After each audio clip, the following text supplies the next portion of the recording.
Oui, allô tout le monde, comment ça va? C'est Robin qui est là avec mon collègue Antoine. Salut tout le monde. Bonjour. Donc, nous autres aujourd'hui, qu'est-ce qu'on décide de faire? C'est une première. En fait, c'est la version 1.5 qu'on pourrait dire. Ouais, on peut dire ça.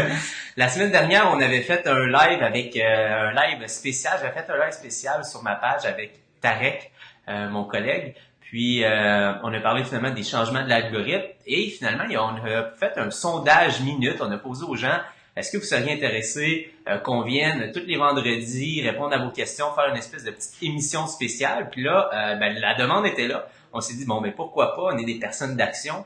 Directement, une semaine plus tard, nous voilà. Puis l'idée, finalement, le concept, donc ça va être vraiment basé sur vos questions, que ce soit des questions qu'on va avoir reçues directement, que ce soit des clients qu'on va avoir, des questions de clients, que ce soit des personnes qui m'ont écrit en privé ou bien même sur le groupe qu'on a lancé la semaine dernière, le groupe publicité Facebook pour francophones. Bref, toutes les questions qu'on a eues au courant de la semaine, on est là avec, ça va être souvent moi avec des collègues de J7 et on va répondre à vos questions. Donc, on a des questions préparées, évidemment, mais aussi, étant donné qu'on est en live, on veut répondre à vos questions. Donc, il y a 7 personnes qui sont là. Si moindrement vous avez des questions, si vous avez envie qu'on va d'en savoir un petit peu plus sur Facebook, sur une question précise pour votre entreprise ou des questions d'ordre général sur le fonctionnement, surtout, n'hésitez pas. Donc, je vois qu'il y a un petit 8 personnes qui est là. Donc, si vous nous entendez bien, on va faire un test de micro parce que là, je vous avoue que le test de micro. Donc, si vous nous entendez bien, dites oui. Donc, j'imagine que vous m'entendez. Est-ce que vous entendez mon collègue ici, Antoine? Vous m'entendez? Parce que je vais beaucoup parler, je pense. Je vais essayer de voler la vedette de Robin, mais à mon avis, on va voir. Donc, Antoine, si tu prenais un petit 2 minutes, en fait, je vais introduire Antoine. Antoine, lui, c'est chez nous. C'est beaucoup le spécialiste de la publicité. Donc, à tous les jours, il passe des heures dans le gestionnaire de publicité. Il va gérer les campagnes publicitaires de nos clients. Mais si tu parlais un petit peu de nous, Antoine, qu'est-ce qui t'a amené chez J7? Qu'est-ce que tu fais peut-être plus de façon spécifique ici? Okay. Et, ouais, est-ce que parler peut-être un peu de ton expérience et ton expertise? D'accord. Ça fait à peu près plus de 3 ans que je travaille dans le marketing numérique. Et j'ai rejoint l'équipe J7 l'année dernière, en octobre, il me semble. Et l'équipe J7 m'a fait confiance pour que je travaille à optimiser et à définir des objectifs de campagne pour des clients d'agence. Donc ça peut être des clients d'agence, ça peut être des clients comme dans la restauration, ça peut être des gens qui gèrent des applications mobiles ou des sites internet e-commerce. Et en fait, je suis ces clients pour leur conseiller sur leur campagne Facebook, les mettre en place, les gérer, optimiser afin d'avoir les meilleurs résultats possibles. Mm-hmm. C'est ça. Mm-hmm. Et donc, tous les jours, je suis sur le gestionnaire de publicité Facebook. Voilà. Donc, pour les personnes qui sont là, si moi, normalement, il y a des gens qui ont des questions sur la publicité Facebook, Antoine, justement, c'est un des meilleurs, il va pouvoir vous répondre. Il s'y connaît assez bien, le jeune. Donc, si vous avez des questions par rapport à la publicité Facebook, on a la bonne personne aujourd'hui pour ça. Donc, ici, on enchaîne sur une première question parce que, bon, je vais juste faire une petite mise à jour. Là. Bon, qu'est-ce qui s'était passé la semaine dernière? Facebook annonçait que la visibilité des pages allait être réduite de façon assez drastique.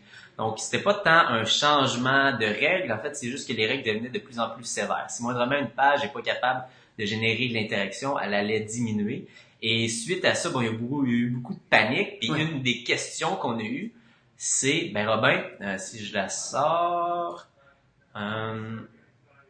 est-ce que c'est mieux dans le cas où est-ce que la visibilité des pages est en train de disparaître? Est-ce que c'est mieux un groupe ou une page? Est-ce qu'il y a des gens qui sont là en ce moment, qui sont en live, qui se sont posé cette question-là? Si c'est le cas, dites oui dans les commentaires, juste pour voir s'il y a des gens que ça l'a touché, qui se sont posé cette question-là. Donc, est-ce que c'est mieux un groupe ou c'est mieux une page? Antoine, qu'est-ce que tu aurais à dire à ces personnes-là qui ont paniqué cette semaine-là? En fait, j'ai écouté ta réponse sur le live précédent et j'ai trouvé ça extrêmement pertinent. C'est-à-dire qu'une page, c'est censé faire de la publicité, de la promotion pour votre entreprise. Un groupe, c'est censé mettre en relation tous vos clients qui ont un intérêt commun, autour de votre entreprise, mais aussi du secteur de l'entreprise. Donc pour toi, là, c'est la publicité Facebook. Et du coup, faire en sorte que les gens interagissent entre eux. Mm-hmm. Et que toi, tu ramènes quelquefois du contenu de ta page pour que les gens n'oublient pas, ok, on est tous autour de l'intérêt Facebook, mais en tout cas, si vous avez besoin, moi, mon entreprise peut vous aider. Donc, je le vois vraiment comme ça. Le groupe, c'est les gens, la page, c'est l'entreprise. Okay. Est-ce qu'il y en a un qui serait mieux que l'autre ou qu'est-ce que mettons un entrepreneur, est-ce qu'il doit dire bon, je dois choisir ma page, je dois choisir le groupe, qu'est-ce que tu dirais? Ben, à mon avis, commencer avec une page, quoi qu'il arrive, commencer à avoir du trafic dessus, faire un peu de publicité dessus, effectivement, et petit à petit créer un groupe quand on a déjà une base assez solide et qui intervient et qui interagit déjà un peu avec ton contenu. Parce que si tu lances un groupe tout seul, tu vas avoir du mal, à mon avis, à la transférer sur ta page, je pense. Vaut mieux que les gens se souviennent que je suis arrivé sur ce groupe parce que je suis cette personne et que cette personne est intéressante pour moi. Tu vois. Alors que l'inverse, ça va paraître comme de la publicité trop forcée, je pense. Je sais pas si non, je suis 100% d'accord. Je suis 100% d'accord avec ce que tu viens de dire. En fait, je pense que dans tous les cas que la publicité, c'est-à-dire que la visibilité disparaisse, quand même qu'il y aurait aucune visibilité pour les pages gratuites, ça vaut encore la peine d'avoir une page pour avoir premièrement accès aux fonctions de publicité. Tout à fait. Donc, sans page, impossible de faire de la publicité. Puis pour, je veux dire, le moteur de recherche aussi, tu sais, je veux dire, si quelqu'un fait une recherche sur Facebook par rapport à ton entreprise, t'es pas là, il y a quand même un gros potentiel aussi qui manque. Donc, je pense que c'est extrêmement important dans tous les cas. Priorité d'avoir une page, un bonus, ça serait d'avoir un groupe. Mais ce qu'il faut savoir, puis moi, c'est ça que je dis aux gens, préparez-vous à investir beaucoup de temps. Hein, c'est ça. Et faut aussi voir autrement, c'est-à-dire qu'un groupe, généralement, c'est des groupes privés, ou c'est des groupes où on va vous demander comme pour ton groupe, où tu poses la question, quel niveau est-ce que vous avez, mais déjà, quelque part, il y a une barrière à l'entrée, c'est-à-dire que tu n'entres pas dans un groupe comme ça. Tu es obligé de montrer patte blanche. Alors qu'une page, c'est beaucoup plus facile, tu as juste à mettre un like, ou genre suivre le contenu en priorité, et du coup, c'est beaucoup plus facile d'interagir. C'est clair. Donc, faut voir ça comme ça. Donc, oui, effectivement. Donc, la page va être encore maître et le groupe peut être une alternative, mais ça sera jamais une solution. Ça, faut être clair là-dessus. Donc, il y a France qui est là, qui dit salut à vous. Salut à toi, France. Salut, France. Bienvenue sur le 5J7, les 5J7 avec Tony. Nicolas aussi qui est là. Donc, salut Nicolas. Bienvenue à toi. Bienvenue sur le live. Donc, on va enchaîner avec la deuxième question. Comme je vous dis, je le répète, si vous avez des questions en ce moment, que ce soit pour votre entreprise à vous, que ce soit sur le fonctionnement de Facebook en général, soit au niveau des publications, des paramètres de la publicité, n'hésitez pas, on est là pour ça. Ouais.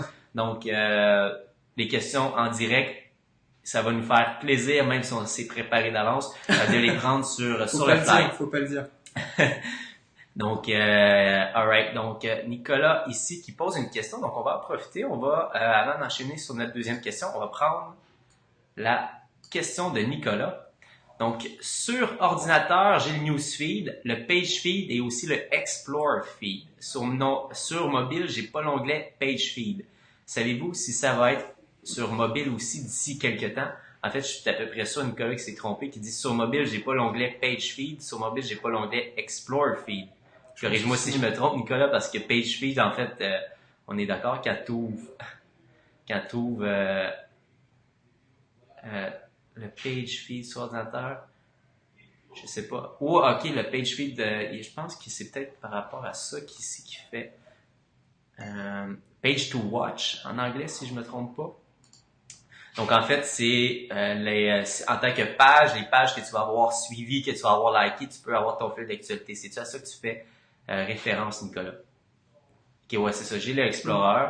Donc, il parle du page feed. Est-ce que vous savez si ça va être sur mobile? Donc, en fait, j'ai pas remarqué si moi je l'avais sur mon mobile, le page feed. Je pense que c'est justement, tu fais référence à quand tu as ta page, tu peux liker d'autres pages, puis tu vas avoir le feed exclusivement de ces pages-là.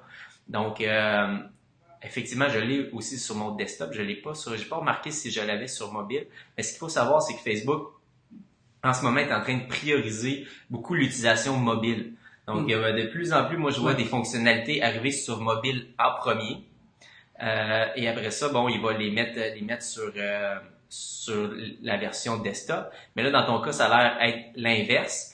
Fait que si c'est peut-être, à mon avis, peut-être même une vieille fonction qui a pas été mise à jour. C'est Fait ça. que moi, je pense pas que normalement la priorité c'est vraiment le mobile. Donc si on le voit pas sur mobile, mais il est sur desktop, moi j'aurais tendance à dire que c'est peut-être une fonction qui est en train de disparaître versus. C'est ça. Faut pas, En tout cas, faut pas oublier que Facebook c'est une plateforme vivante et que qu'il y a des choses qui apparaissent pour certains, d'autres pour non, parce qu'il y a des tests qui sont faits. Ça me fait penser. Récemment, j'utilisais la marketplace de Facebook pour vendre des meubles. Sur mobile, ça n'apparaissait pas, ou quand ça apparaissait, ça crachait. À mon avis, c'était propre à moi, mais voilà, c'est à mon avis selon les mobiles, selon les versions de ton iOS ou d'Android que tu as, t'auras pas forcément les mêmes fonctionnalités que sur un desktop. C'est clairement ce que je peux penser. Donc, à voir là-dessus. J'ai pas une réponse directe pour toi, Nicolas, mais on va regarder ça de proche. Sur le page feed, j'ai seulement les news des pages que j'ai like. Ok, je comprends ce que tu veux dire. Fait que justement, ça va être à voir. Donc, c'était pas tout à fait qu'est-ce que je pensais, le newsfeed, le page to watch, et les likes que ta page va avoir liké. Toi, tu parles vraiment en tant qu'utilisateur.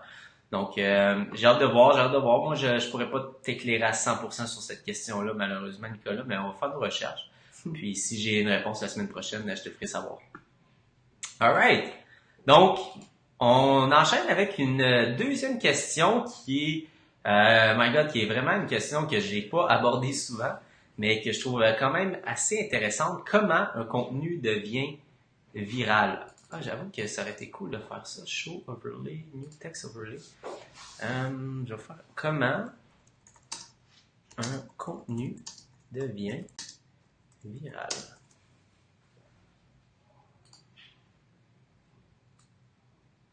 Oh! Classe. Donc, comment un contenu devient viral? Est-ce que tu as une réponse à nous donner par rapport à ça, mon Antoine? Alors effectivement, c'est toujours une question qu'on se pose. J'ai vu un contenu qui était extrêmement intéressant, que je t'ai montré aussi juste avant. C'est un TED Talk. C'est la personne qui est en charge du contenu chez BuzzFeed qui a fait une étude sur l'ensemble de l'année et sur tous les contenus qu'ils ont publiés. Et ils sont arrivés à une conclusion, c'est-à-dire que le contenu viral peut être rangé en à peu près 7 classes. Une classe, c'est-à-dire un premier contenu devient viral s'il vous parle directement. C'est-à-dire, ok, ce contenu, c'est exactement moi, faut que je le partage, faut que je commente, faut que je dise, ouais, c'est exactement moi, vous m'avez trouvé. Ensuite, il y a une autre case qui est un peu plus large où c'est nous. C'est-à-dire, je fais partie de ce groupe. Du coup, je me revendique être dans ce groupe. Du coup, je vais partager, je vais commenter, je vais peut-être même taguer le nom de quelqu'un pour dire, regarde, ça c'est nous. Il y a d'autres, voilà, c'est ce que tu es en train de montrer justement. Je vous invite à aller regarder ça. C'est super intéressant. C'est de l'excellent contenu. Voilà, on peut voir qu'il y a à peu près 7 types de couleurs. Bien sûr aussi, le contenu devient viral quand c'est drôle. C'est le propre. Je pense que tu es aussi consommateur de mèmes que moi. Ah ouais, c'est clair. Vous dites mème? Mime. Parce que à chaque fois, c'est un mime. Ok, voilà. À chaque fois, je me fais avoir. Donc du coup, un mime. Je veux dire, dès qu'il y a un mime marrant avec une personne qui tombe, je sais pas, dans l'escalier et que c'est drôle ou quoi que ce soit, on like. Et déjà, ça c'est viral. Et du coup, si vous regardez l'écran, vous pouvez voir qu'il y a plein de petites cases, il y a plein de petites bulles. Et à mon avis, si vous voulez faire du contenu viral, essayez de regarder si votre vidéo, si votre post, si votre image peut se poser dans une de ces cases. Ouais, dans une ou plusieurs cases. Fait que ça, si je comprends bien, Antoine, dans le fond, toutes les cases qui sont là, c'est c'est des catégories, puis à l'intérieur de chaque catégorie, il y a un type de contenu. C'est ça. Qui a l'habitude de devenir viral, c'est ça? C'est à peu près ça. Ok. C'est à peu près ça. Mais après, pour le contenu viral, je pense que faut que ça soit quelque chose d'impactant et que les gens n'aient pas à faire de recherche pour le comprendre. Mm-hmm. Tu vois, c'est ça. Si tu regardes quelque chose comme BuzzFeed, une page comme BuzzFeed, tu vas avoir du contenu qui va être viral, enfin des mimes, et t'as pas besoin de comprendre qui est BuzzFeed pour comprendre que ce qui te montre là, c'est drôle. Mm-hmm. Et du coup, plus tu fais baisser tu fais baisser cette barrière à l'entrée qu'est-ce que c'est, qu'est-ce que c'est que cette page, etc. Bah, plus c'est facile à partager. Voilà. C'est ce que je pense. Donc, si ta recommandation, c'était d'aller voir cette vidéo-là qui est un TED Talks, puis ça s'appelle What Makes Something Go Viral. C'est ça, c'est en anglais seulement? Ouais, c'est en anglais seulement. On peut mettre les sous-titres, si je me trompe pas, ça se peut-tu sur... Sous-titres... On a-tu les sous-titres portugais? Non. Ah non, malheureusement, il n'y a pas les sous-titres français. Okay. Mais ils vont vous donner des exemples, okay. Et je pense que vous allez comprendre par vous-même. Après, les mots qui sont sur l'écran sont vraiment simples. Donc, je vous invite à aller regarder, c'est vraiment super intéressant. Puis moi, qu'est-ce que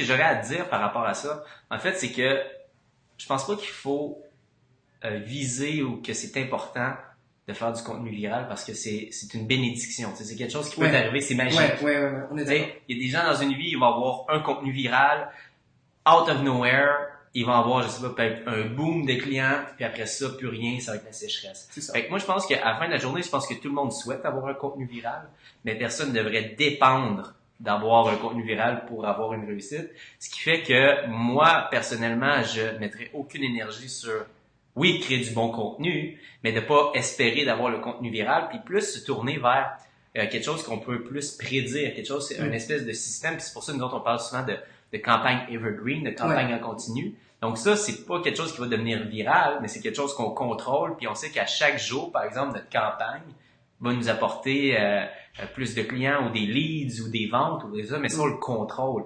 Avoir un contenu viral, on ne le contrôlera jamais, puis si moi, vraiment, on voudrait, même si on fait des efforts, ben ça va être un coup de chance, puis si on dépend de ça, ou on met nos efforts juste sur ça, je pense qu'à la fin de la journée, on met pas nos efforts à la bonne place. C'est intéressant de le comprendre. Non, mais je pense qu'il faut pas. Mais même pour essayer de trouver un contenu qui est pertinent, ça c'est clair.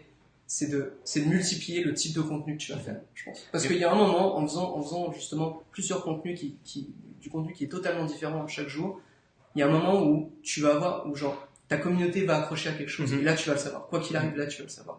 Donc, effectivement, il y a des méthodes à suivre, etc. pour ceux qui veulent.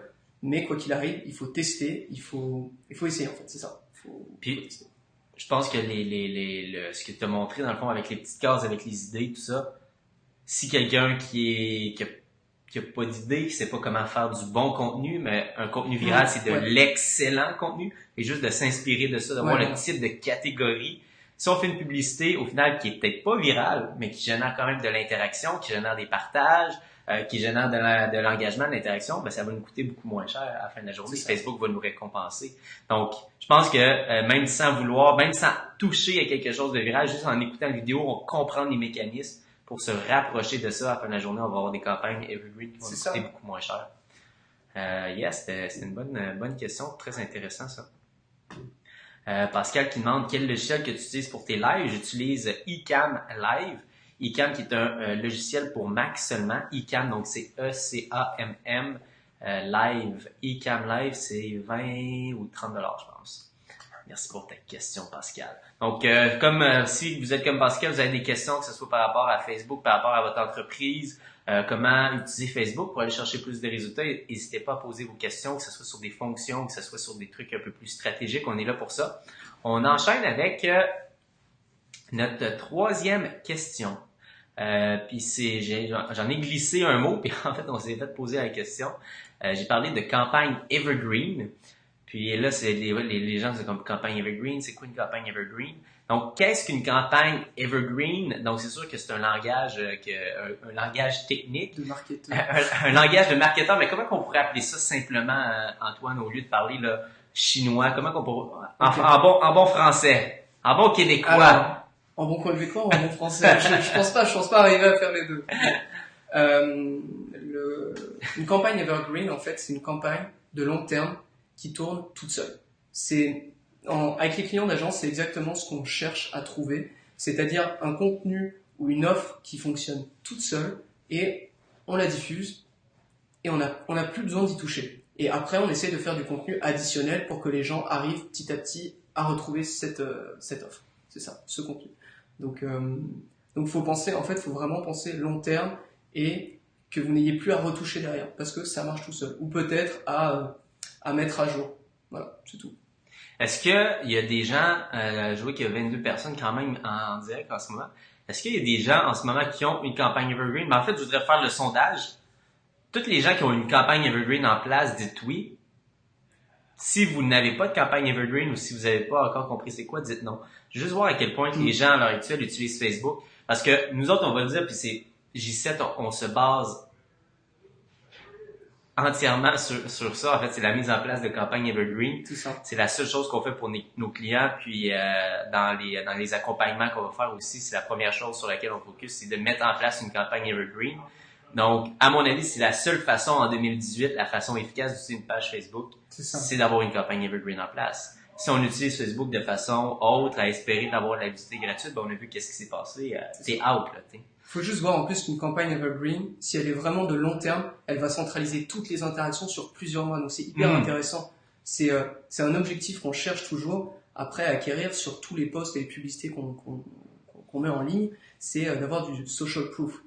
Tu vois, c'est-à-dire avoir un maximum de likes, un maximum d'interactions, même si c'est sur une publicité, parce que les gens qui vont passer dessus, ils vont voir que beaucoup de personnes réagissent. Le but, c'est que ça soit des réactions positives, et du coup, ils vont s'y intéresser. Donc, c'est possible grâce à des campagnes Evergreen ou du contenu Evergreen, du contenu qui tourne tout seul. Qui tourne tout seul. Faut que ça tourne tout seul, voilà. Donc, mettons, il y a Jen qui dit, moi, j'en prépare une pour septembre. Je sais que Jen, elle a des tucs, si je me trompe pas. Donc, c'est sûr, c'est du linge d'hiver. Moi, j'en prépare une pour septembre. Moi, c'est clair, Jen, qu'est-ce que je ferais? Parce que j'imagine, bon, que tu veux t'assurer d'avoir des ventes au mois de septembre quand ta saison va commencer. Probablement, bon, qu'en plein milieu de l'hiver, c'est peut-être pas le meilleur moment, mais je pense que déjà là, en tout cas, c'est mieux qu'au mois d'août.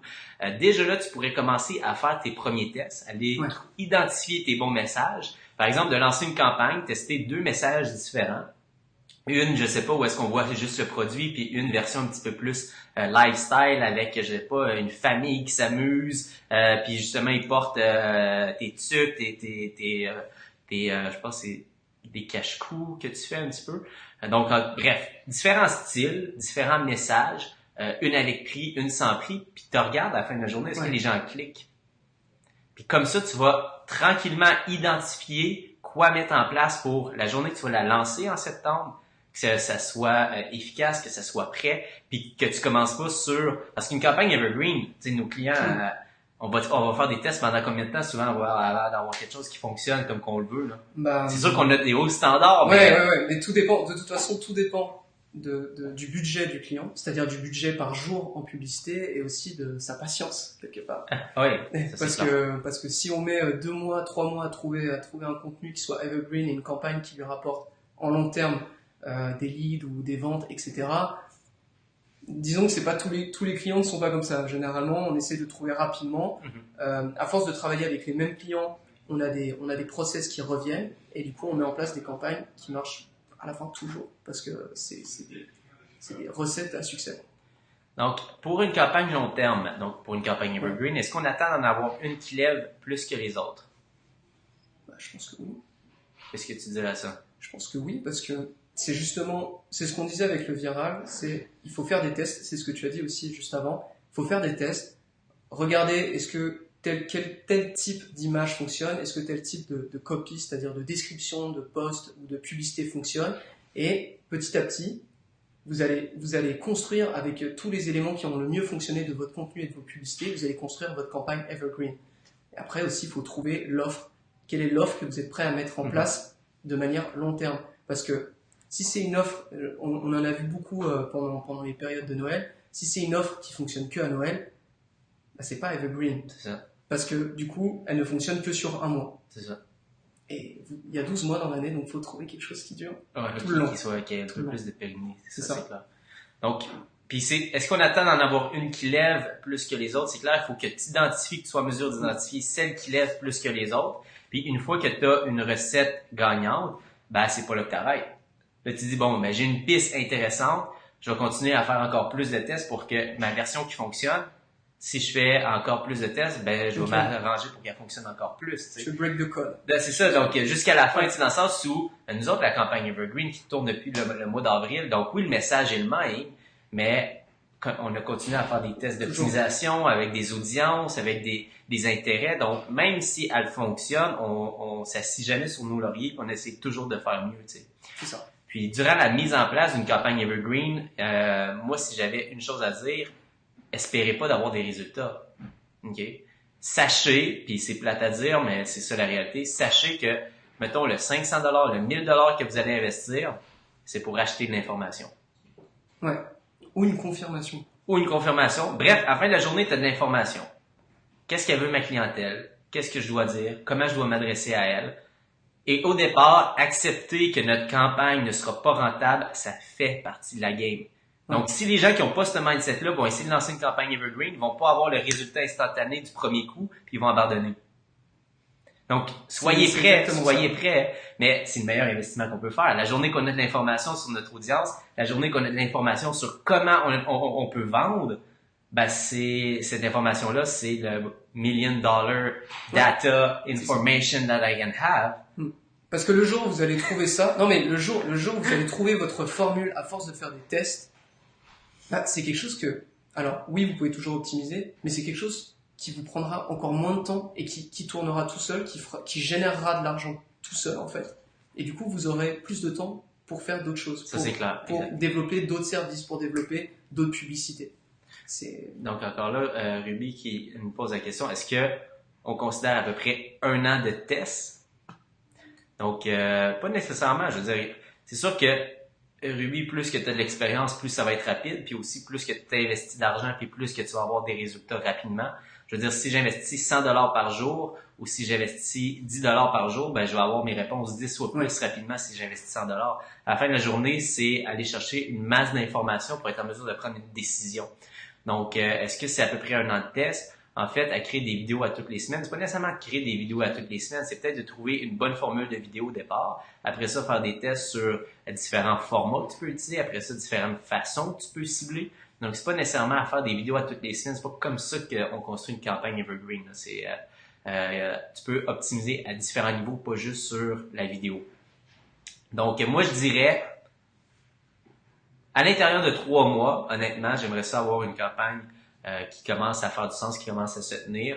Normalement, quelqu'un qui moindrement écoute nos conseils, à l'intérieur de 3 mois, devrait quand même avoir pas mal de réponses. 1 an, là, c'est beau être patient, là, mais là... Non, faudrait que vous mettiez $1 de pub par jour sur 4 campagnes.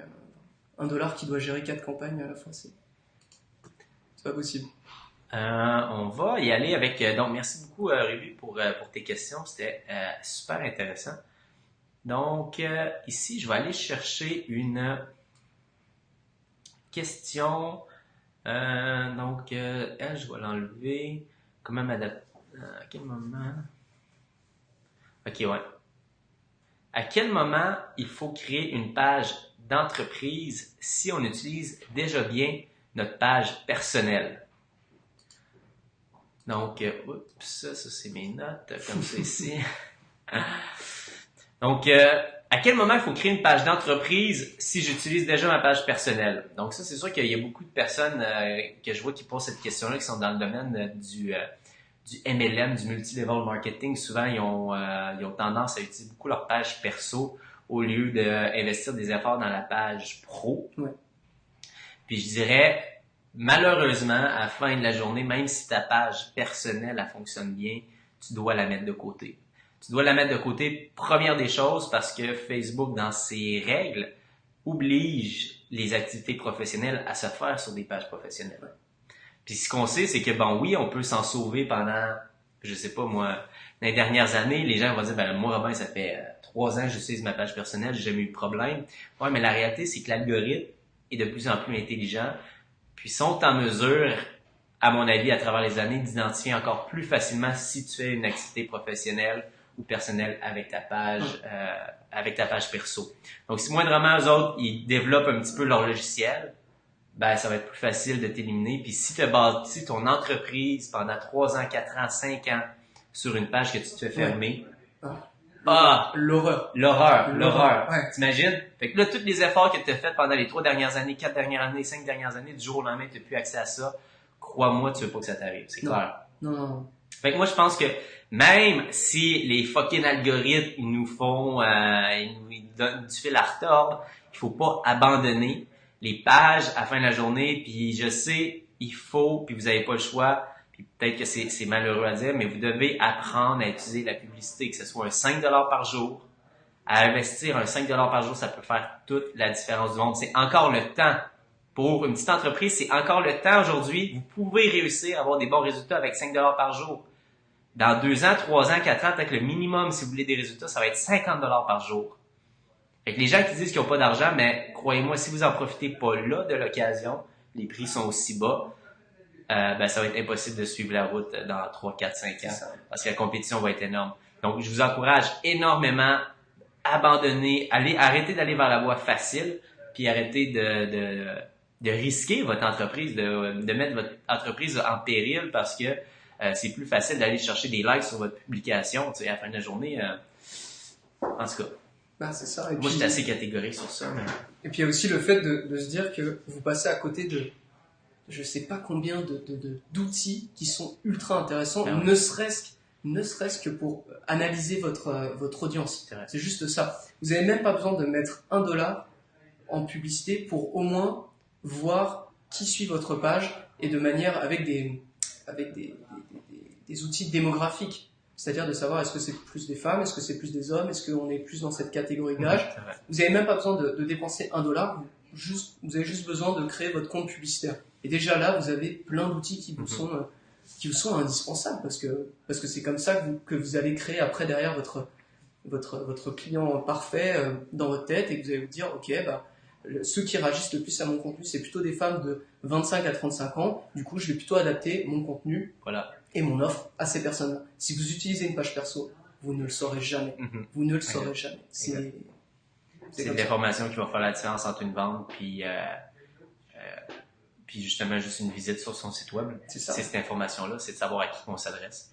Fait que c'est de l'information cruciale à la fin de la journée. Puis si moindrement on opère une page Facebook avec un bandeau ses yeux, il faut pas espérer d'avoir des miracles aussi. Là, Fait que non, moi j'avais clairement à proscrire vraiment. Est-ce qu'il y a, je suis curieux, est-ce qu'il y a des gens, puis c'est correct, là, je veux dire, je suis pas là pour taper ces doigts de personne. Puis, ne vous cachez pas. Non, mais cachez-vous pas pis tout. Puis je veux dire, je suis pas engagé par Facebook pour faire la police. Mais y a-tu du monde, je voyais, il y a 19 personnes qui sont là. Y a-tu du monde qui utilise leur page personnelle pour faire de l'activité professionnelle? Donc si c'est le cas, dites oui dans les commentaires. Je suis juste curieux de savoir si y a du monde qui le font de cette façon-là. Puis je vous pose des questions en le faisant. Est-ce que vous avez des bons résultats? Est-ce que pas des likes, là, je parle. Est-ce que ça vous génère des ventes, des nouveaux clients, votre façon de faire? Si vous l'utilisez, votre page perso, pour faire de la pub pour votre entreprise. C'est ça. Dites-nous, si vous utilisez une page personnelle, dites-nous pourquoi vous utilisez une page personnelle et pas une page Facebook, en fait. Enfin, une page d'entreprise. Ce serait intéressant qu'on puisse en débattre un peu. Donc, non, mais je partage mes publications de la page pro. Ça, tu vois, je trouve que c'est une bonne façon de faire, exactement. Ça ne l'empêche pas. Ça n'empêche pas. Je trouve que c'est une bonne façon de faire. Donc, Jen, ici, je vais mettre ton commentaire à l'écran. Donc, effectivement, si vous avez votre page perso, partagez vos publications de votre page pro. S'il y a des gens dans votre entourage qui s'intéressent, ils peuvent les voir, puis après ça, ils peuvent suivre votre page. Donc, Jen, effectivement, bonne façon de faire. Karine qui dit aussi qu'il fait la même chose. Donc, bien joué, mesdames. Bien joué, mesdames. Francis ici, qui a l'air un peu découragé. Il dit Facebook est plus rentable du tout. La plateforme a changé beaucoup. Effectivement, Francis, la plateforme elle change énormément.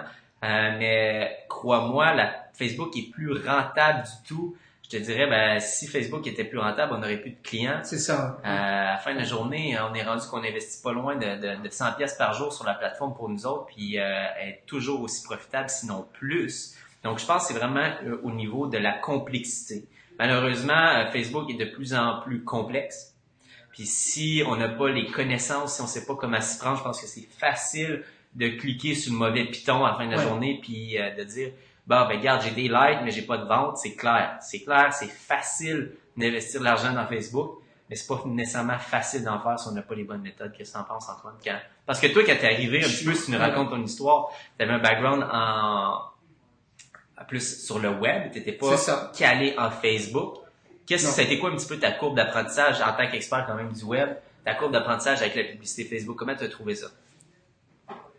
Eh ben, disons, ça a été rapide, mais parce que j'étais super bien entouré. Non, en vrai, j'étais, Oh là là. non. Non, c'est parce que j'étais super bien entouré, parce que je faisais ça aussi tous les jours. Ouais. Et je pense à la personne qui regarde des vidéos. Alors, je suis pas du tout autodidacte, et il y en a qui le sont. Tant mieux pour eux. Franchement, tant mieux pour eux, parce que j'aurais adoré être autodidacte, vraiment. Mais je sais que pour les gens qui ont une activité, qui rentrent du travail, et qui vont se mettre 1 heure, 2 heures sur Facebook maximum à regarder des vidéos, à essayer de faire ci, à essayer de faire ça. C'est compliqué, c'est long, on fait des erreurs. J'ai essayé ça par exemple sur Google AdWords, j'ai fait beaucoup d'erreurs.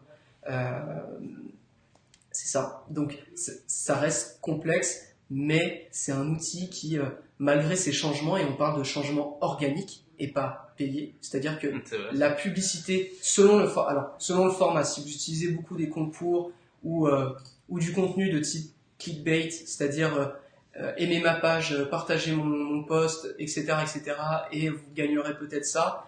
Effectivement, Facebook va le trouver et va vous pénaliser. Pour le reste, comme t'as dit Robin, si c'était pas rentable, on aurait fermé. Enfin, concrètement, on aurait fermé. Et c'est pas le cas pour l'instant. Ça marche super bien, encore plus aujourd'hui, je trouve. Donc c'est ça. On parle vraiment de contenu organique qui est descendu, pas de contenu payant justement. Je sais pas ce que tu penses toi en plus. Ben c'est sûr que bon, la compétition augmente, donc les prix ont tendance à augmenter aussi, à travers le temps, ça c'est clair. Donc avant peut-être on mettait un 5$, ça nous ramenait 10 000 personnes qui voyaient notre truc. Aujourd'hui c'est peut-être 1000 personnes, mais bon, c'est clair que la compétition va augmenter. Au Québec, je trouve quand même qu'on est chanceux. On a des clients aux États-Unis qui justement on peut voir que c'est plus agressif aux États-Unis, il y a plus de personnes sur Facebook. Donc finalement l'enchère, parce que Facebook, c'est un système d'enchères pour ceux qui ne savent pas. Donc, les enchères sont un petit peu plus difficiles à gagner aux États-Unis, donc le prix monte. Mais franchement, au Québec, on est encore chanceux. Les Québécois sont pas, c'est pas les plus rapides en termes de nouvelles technologies. Là. On n'adapte pas la technologie le plus rapidement possible, je trouve. Ce qui fait que si moindrement on a une longueur d'avance, ben on peut profiter d'un beau white space. C'est ça. Profitez-en pendant que le ticket d'entrée est bas. Ah ouais, encore une fois, c'est encore possible pour les petites entreprises de bien réussir avec 5 pièces par jour, comme on disait. Parlons un petit peu plus de publicité ici, mon Antoine. Donc, on avait sorti la question, pourquoi faire une publicité de mon contenu et pas un boost Facebook? Donc, pourquoi que je devrais faire une publicité avec le gestionnaire de publicité et pas juste appuyer sur Boost Post? C'est ça la question, right? C'est ça. Ouais. Encore une fois, si on revient à la publicité, Facebook vous permet de faire, de faire de la publicité sur des centres d'intérêt, alors qu'avec un boost, on va plus facilement faire de la publicité, on va plus facilement pousser notre contenu sur des fans ou les amis des fans. Le but de la publicité, c'est de faire de l'acquisition. C'est pas faire, enfin, il y a deux types de publicité. Effectivement, il y a l'acquisition, aller chercher de nouvelles personnes, et il y a la rétention. La rétention, c'est faire reconsommer quelqu'un un nouveau contenu, mais la personne connaît déjà notre entreprise. Le but de la publicité, et c'est ça. Moi, je préfère faire de la publicité, c'est parce que vous postez quelque chose sur votre page, les fans et les amis des fans par la portée organique voient ça, interagissent avec ça. Vous avez un contenu qui a un social proof, c'est-à-dire où il y a beaucoup de likes, où il y a beaucoup de commentaires. Je vais prendre ce contenu, moi, je vais faire de la publicité sur de l'audience d'acquisition, c'est-à-dire des gens qui ne vous connaissent absolument pas. Si vous êtes un site e-commerce, allez chercher des gens dans tout le Québec. Si vous êtes un restaurant, vous allez faire de la publicité en excluant les gens qui vous connaissent déjà ou qui sont amis des fans de votre page. Et du coup, vous allez aller chercher vraiment des personnes qui ne vous connaissent absolument pas, qui n'ont jamais entendu parler de vous, qui vont voir votre contenu arriver sur leur page, sur leur newsfeed. Et vu qu'il y a beaucoup de likes, beaucoup d'interactions, on va dire « Ah, c'est quoi ça? Ça a l'air intéressant, etc. » En plus, bizarrement, je vois ça parce que je suis intéressé par ça, je suis effectivement ce genre de sujet. Je vais cliquer, je vais voir et je vais me renseigner. Donc c'est ça. Le boost, c'est pour faire en sorte que toute votre page et toute votre communauté le voit. La publicité, c'est pour faire de l'acquisition. C'est pour aller chercher de nouveaux clients, de nouveaux prospects. Ouais, puis si j'avais, mettons, à résumer, souvent, c'est rare que Boost Post Ouais. va nous générer des nouveaux clients ou va nous générer Ouais. des ventes. Non. Non, j'ai Très, très, très rare. pas vu ça. En tout cas, moi, j'ai pas vu ça. Après, je me trompe certainement. Il y a toujours des. Non, c'est sûr qu'il y en a. contre-exemples. Mais si vous voulez plus de clients, si vous voulez plus de ventes, si vous voulez plus de personnes qui ajoutent dans leur panier d'achat sur leur e-commerce votre produit, un Boost Post, c'est pas ça que ça vous a apporté. Ça va vous donner de la visibilité, mais après ça, est-ce que ça va vous donner de la visibilité de qualité? Bon, peut-être pas nécessairement. Donc, pour moi, c'est vraiment ça la différence. Oui, Boost Post, c'est pas le démon, c'est des vraies personnes qui vont voir votre publication, mais c'est juste que vous devez pousser les choses un petit peu plus. Si moi, vraiment, vous voulez voir un retour sur votre investissement, si vous voulez que votre argent travaille pour vous en faire, je resterai loin quand même de des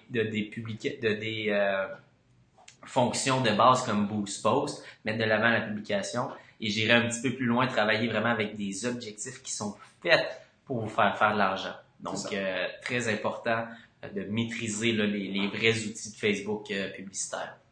Il y a Sarah qui a une question, on va la mettre à l'écran ici. Donc, Sarah Jade, donc tu dis, j'ai lancé une campagne pub pour un événement d'une durée de 6 semaines, au début de l'été dernier qui m'avait généré un beau succès. Mais 3 mois plus tard, j'ai refait le même type de campagne pour le même événement quand j'ai repris, vu la popularité, mais la deuxième fois, ça m'a rien donné. J'ai pas compris pourquoi. Bon, c'est sûr qu'on n'a pas énormément d'informations sur ça va sur c'est quoi la campagne, mais est-ce que avec l'information là, qu'on a là, Antoine, es-tu en mesure peut-être de comprendre pourquoi toi qui es justement un pro là, de voir des problèmes puis d'essayer de les régler, qu'est-ce que ça dit une campagne comme ça? Fait que tu fais une campagne, ça fonctionne, 3 mois plus tard, tu refais la même chose, ça fonctionne plus. Pourquoi? Déjà, est-ce que Sarah Jade, tu pourrais nous expliquer un peu ton événement en fait? Est-ce que parce que peut-être que c'était effectivement un événement qui s'inscrivait mieux en été et que là actuellement c'est moins le cas. Déjà moi ça m'aiderait peut-être à comprendre s'il y a eu un problème dans l'événement à la base et peut-être même pas la publicité. Après c'est possible qu'il y ait des problèmes aussi dans la publicité, on est d'accord, mais si tu peux juste nous expliquer un peu quel était ton événement. Puis moi, mettons, pour être concret, qu'est-ce que je ferais? Je commencerais peut-être avec une analyse de chiffres. Ouais. Quand on a un problème comme ça, c'est quoi un processus technique que tu ferais pour être en mesure de comparer, là? Bon, j'ai fait l'événement, ça n'a pas marché, mais là, on peut-tu se baser sur des chiffres pour aller chercher des réponses? Aussi, oui. Qu'est-ce que tu regarderais comme chiffre? Premièrement, où est-ce qu'on se rendrait? Donc, du coup, on irait dans le gestionnaire de publicité, forcément. Déjà, on va aller regarder si tu as fait. Je relis pour un événement de durée. Ok. Déjà, j'irai regarder. Tu faire une démo à l'écran? Non, c'est bon. C'est bon. Okay. Je pense que, je peux l'expliquer. Très important. Regardez si ta publicité déjà fonctionnait bien à la base, c'est-à-dire aller regarder le coût par clic, le CTR aussi, c'est-à-dire. C'est quoi ça, CTR? Le CTR, c'est par rapport au nombre, c'est-à-dire... Ça veut dire quoi? Il y a 100, disons, ok, il y a 100 personnes qui voient ta publicité, il y en a 10 qui cliquent, tu as un CTR de 10%. C'est ça. Donc, l'objectif, c'est d'avoir le CTR le plus élevé, c'est-à-dire que plus on le montre, plus les gens vont cliquer, en fait. Bon, alors, c'est mon expérience avec toutes les publicités que j'ai vues, si sur une audience d'acquisition, une audience qui connaît déjà ton événement, et du coup, que tu relances, tu as un CTR qui est à, je sais pas, 1 ou moins de 1, c'est que là, à mon avis, ta publicité en elle-même avait un problème. C'est-à-dire qu'elle n'était pas assez attrayante, peut-être qu'elle expliquait mal l'événement, ou que tu n'avais pas assez bien défini ton offre dans cette publicité. Et que les gens, du coup, ont regardé ça, ils n'ont pas pris le temps, ils sont passés à autre chose. Je pense que déjà, j'irai regarder ça. Clairement, c'est pas bon. Aussi, peut-être ta répétition, ça peut être intéressant. C'est-à-dire voir si les gens ont vu qu'une seule fois ta publicité ou s'ils l'ont vu au moins 2 fois. Alors ça peut être intéressant sur un événement parce que une première fois, moi si je vois un événement qui est dans 3 mois, je vais pas y faire attention. Mais après si je le revois une autre fois et on est à 2 semaines de l'événement, là je vais tilter. Là je vais tilter. Donc ça peut être aussi intéressant de regarder. On a un petit peu plus d'informations. Je vais mettre la suite de ça. Bonsoir Séverine, bienvenue. Bonsoir Séverine. Séverine, ça fait français, ça doit être une compatriote. Ça doit être une compatriote française, ça, si je ne me trompe pas, là. Donc, je vais continuer la question. Donc, de Sarah nous donner un petit peu plus d'informations. Donc, je vais juste... Donc, c'était pour un groupe de canimarche éducative. Donc, un groupe de marche où on fait de l'éducation à la marche en laisse et socialisation. Ok. Personnellement, je pense que ça répond peut-être à ta question, c'est-à-dire tu as fait ça en été, aujourd'hui on est en hiver. Est-ce que ça marcherait moins parce que justement il fait peut-être plus froid et que les gens ont peut-être pas très envie de rester longtemps dehors? Peut-être. Parce que la ligne est toujours très très mince entre une mauvaise publicité et une mauvaise offre. À vous, hein? Ouais. Parce que on va faire une publicité, puis là, bon, soit que la publicité est vraiment mauvaise, ou soit l'offre est pas intéressante. C'est ça. Et ça, on le sait. Ça, on le sait en utilisant justement plusieurs publicités et en faisant des tests. C'est ça. C'est-à-dire que si toutes les publicités que tu fais ne marchent pas, c'est que ton offre ne marche pas ou que tu n'as pas ciblé la bonne audience. Donc, c'est clair que la ligne est mince. Pour faire des tests à la fin de la journée, je pense en regardant ton CTR, ton click-through rate. Est-ce que les gens ont vraiment cliqué sur ta pub autant? Est-ce que tu as investi le même montant? Est-ce que tu as ciblé les mêmes personnes? Est-ce qu'il y a eu une répétition peut-être assez élevée pour que les gens puissent avoir le temps de prendre une décision? Je pense que c'est toutes des super de bonnes pistes que tu peux aller regarder dans ton gestionnaire de publicité. Puis Antoine, justement, à chaque fois qu'il va y avoir une publicité qui fonctionne plus ou moins bien, c'est exactement ces questions-là que tu vas te poser, puis c'est pas mal tout le temps ces chiffres-là que tu vas regarder, right? C'est ça, exactement. Exact. Bon, fait que tu nous révèles tous tes secrets. Oh là là! Ah non! Oh! Je regarde un peu dans les poches au cas où, c'est jamais. Alright. Donc, ça c'est une question de notre collègue, notre ami Will. Donc, Will qui dit, pouvez-vous nous parler du hook en publicité? Je sais que tu es bon pour expliquer ça à Robin. Donc, le hook en publicité. Donc, on va parler ici de l'accroche. Okay?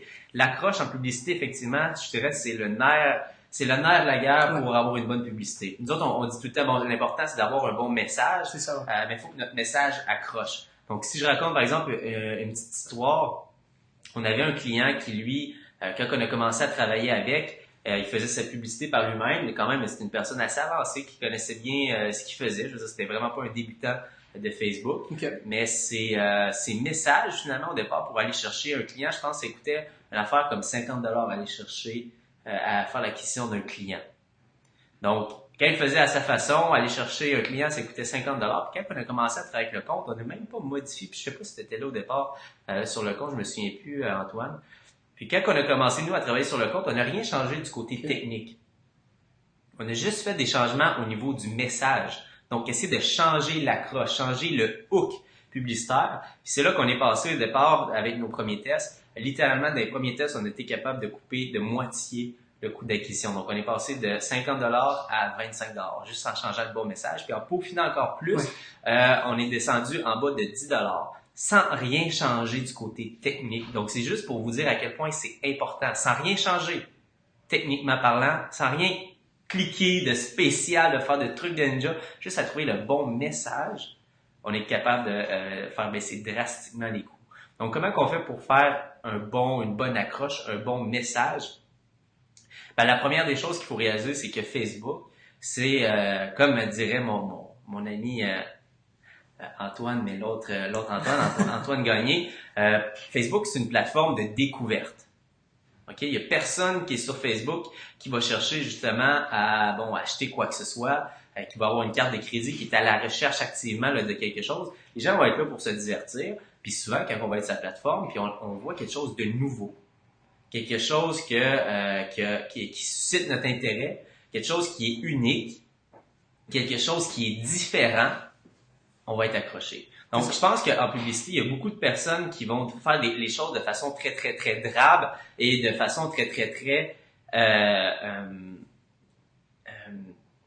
très publicitaire, en fait. C'est ce que je cherche à dire.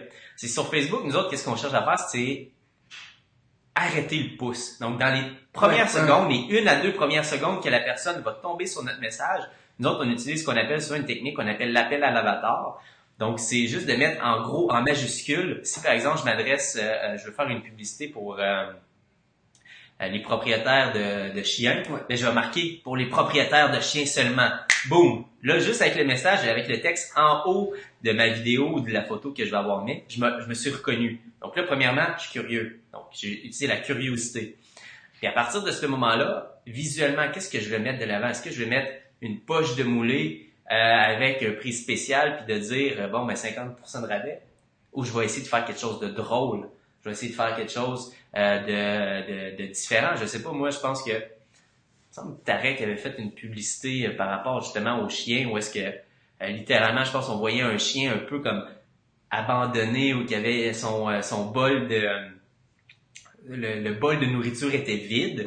Ce qui fait que ça faisait quasiment comme triste. Là, le chien avait l'air abandonné. Fait que là, ça suscitait une émotion.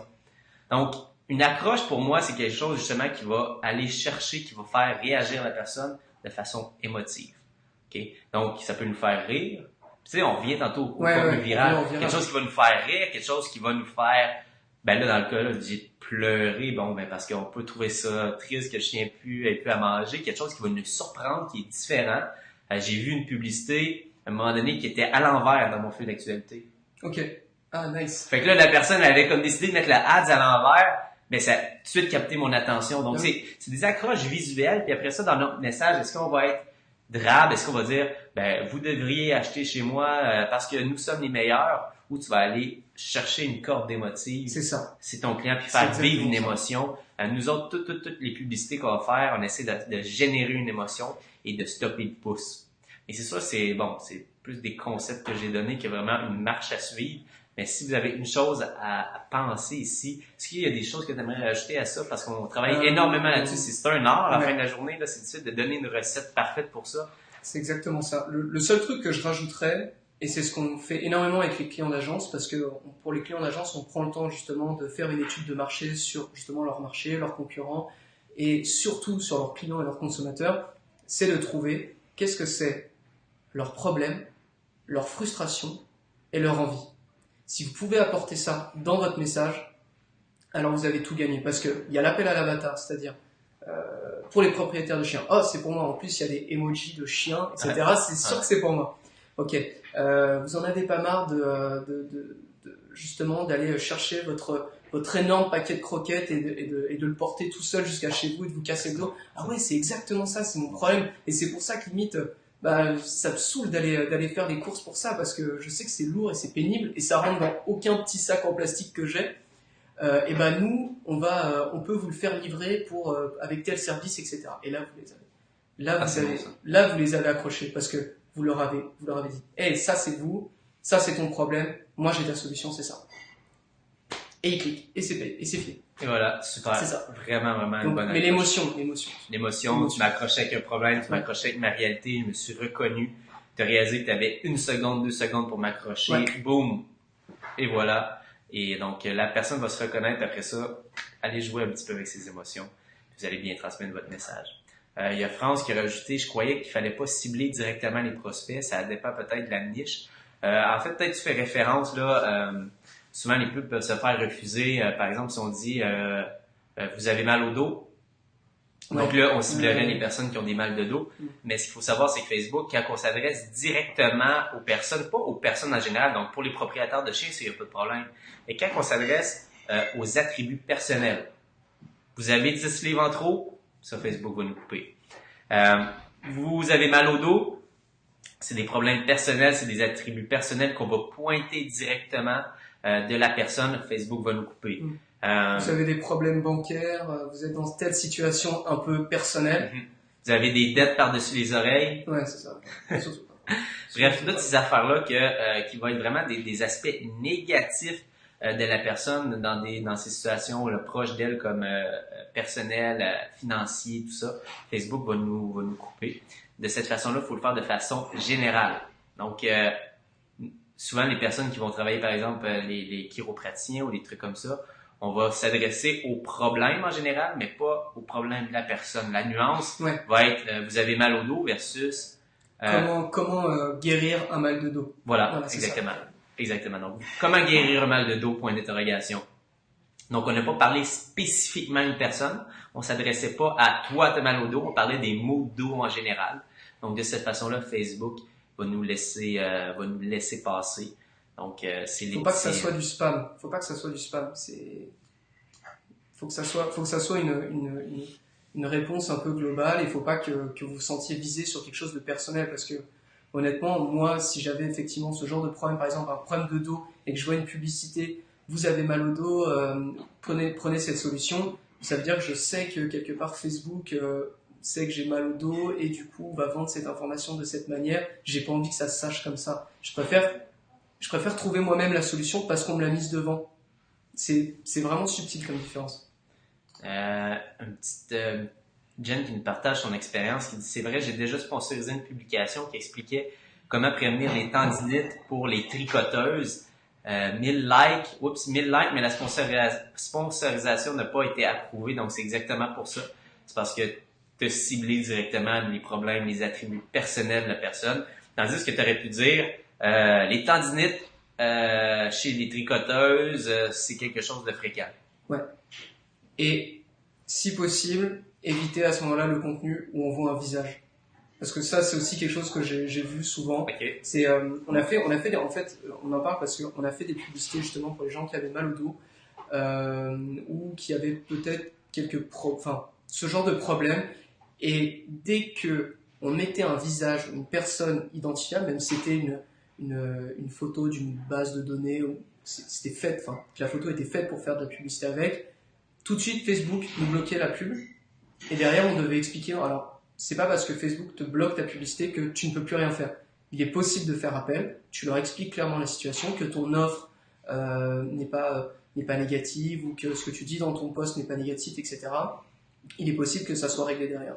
C'est vrai, mais de manière générale, si tu peux éviter les visages quand tu fais ce genre de publicité, évite, et tu auras beaucoup moins de problèmes déjà. C'est de mon expérience, c'est ce que j'ai vu en tout cas. Intéressant. Il y a Francis qui nous reparle un petit peu. En gros, je vais mettre le message à l'écran. Je sais pas si on va être capable de bien voir. Mais en gros, Francis, il dit qu'il a fait de la pub dans le passé, tout ça. Il nous disait tantôt que ça fonctionnait pas. Puis j'ai regardé au complet qu'est-ce qu'il disait pendant que tu répondais à la question. Fait qu'il dit, avant, il y avait un petit peu de succès avec la pub, mais maintenant, il est plus capable d'avoir d'interaction, il est plus capable d'avoir de clics. Où est-ce qu'il est capable d'avoir des résultats, par contre, c'est des tirages dans des groupes. Ça, il va être capable d'avoir de la visibilité. Mais sinon, Facebook est devenu trop gourmand. Fait qu'il avait commencé grâce à nous, mais là, maintenant, ça fonctionne plus. Fait que qu'est-ce que tu dirais à quelqu'un, justement, comme Francis, qui a déjà eu des bons résultats avec la publicité Facebook, mais que ça a arrêté de fonctionner? Est-ce qu'il y a des trucs? Est-ce qu'il y a des choses à faire? T'aurais-tu une recommandation pour lui? Déjà, il faut comprendre quelque chose, c'est que faire des concours, déjà, ça peut être une solution de court terme, ça peut être quelque chose pour relancer sa page, mais effectivement, c'est pas du contenu et de la publicité de long terme. C'est mauvais d'habituer sa communauté à avoir tout le temps des concours, parce que du coup, vous allez avoir des gens qui vont vous suivre juste pour ça. Pour répondre à sa question, après, est-ce que c'est pas l'offre qui n'est plus en adéquation avec le marché quelque part? Parce que si ça a marché pour toi et que là actuellement ça c'est descendu, alors effectivement où il y a l'offre, où il y a aussi peut-être toujours des publicités qui sont plus aussi impactantes qu'avant. À mon avis, il y a quelque chose à voir là-dessus, ou l'offre ou les publicités en elles-mêmes, c'est-à-dire la photo ou le texte descriptif. Mais je sais pas pour toi, mais à mon avis, c'est ça, parce que Facebook continue d'être performant quoi qu'il arrive. C'est juste, il faut continuer. Faut jamais, en tout cas, sur Facebook, se reposer sur ses acquis, parce que comme on l'a dit au début, c'est une plateforme qui bouge et qui n'est pas statique. Donc, il faut savoir évoluer avec et faire évoluer sa publicité et parfois son offre aussi dessus. Puis tu vois, moi, mettons dans une situation où est-ce que je vois que ça commence à moins bien marcher, puis là, ça marche plus. Là, j'irais comme me dire, qu'est-ce que je peux faire de complètement différent? Tu sais, je sais pas, par exemple, là, on fait un live. Ouais. OK.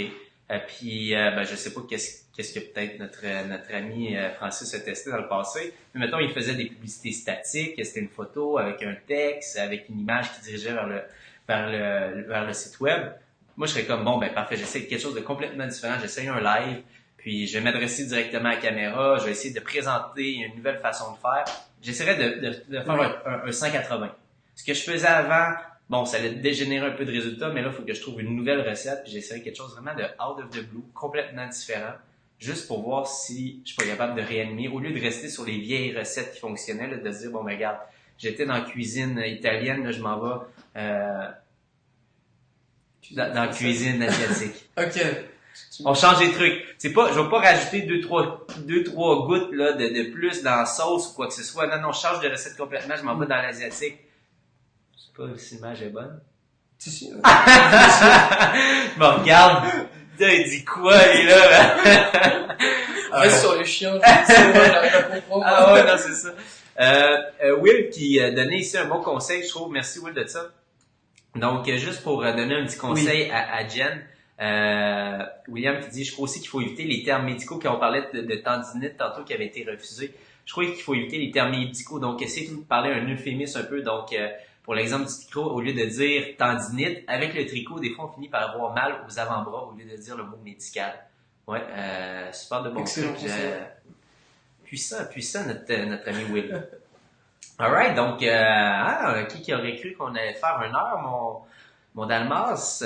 Moi, je pense qu'on va s'arrêter là. Je pense 1 heure de live. Alright. Fêtons notre premier live. Donc, live, effectivement. Notre premier live ensemble, Antoine. Donc, petite bière. Merci. Donc, c'est les 5 à J7 qu'on commence à 3 heures, qu'on finit à 4 heures. Donc, nous autres, nos 5 à 7, on les fait un petit peu plus tôt que tout le monde. C'est vendredi, donc on aime ça commencer tôt.